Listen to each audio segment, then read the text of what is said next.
In the charged atmosphere at this time around the role of Muslims in America comes what is billed as the first major exhibition in the United States on the Qur'an.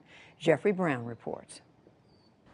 This is one of the great highlights of the exhibition. It's a Qur'an from the early 14th century, from about 1330, signed by a great master called... Signed.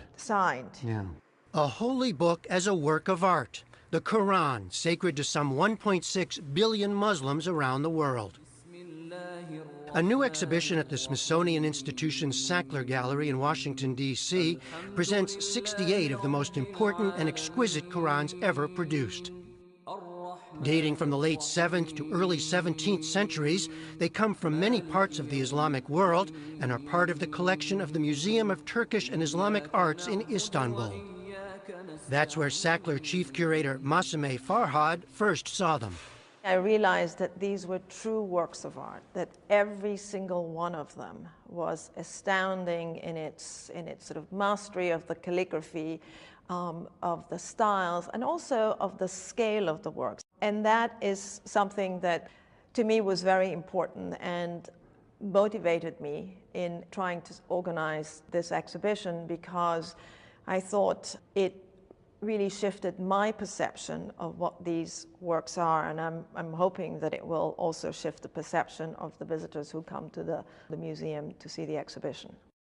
For Muslims, the Quran is a divine text, a series of revelations transmitted from the angel Gabriel to the prophet Muhammad between 610 and 632.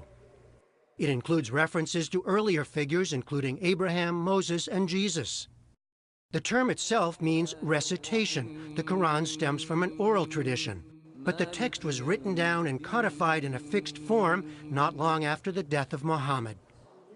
Maria Dekake teaches Islamic religious thought and history at George Mason University.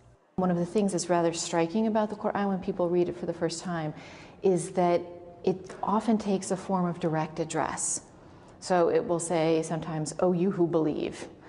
Sometimes it'll address all human beings, "Oh, humankind." It is a series of moral exhortations, exhortations to virtue. It includes many stories of prophets before the time of Muhammad. It's an attempt to grab the listener or grab the reader, to wake them up, to make them think about their life, about the world around them. It's a lot of passages with rhetorical sentences, right? Did you not consider this? Didn't you think about this? How did you get here? This is looking good as well. The exhibition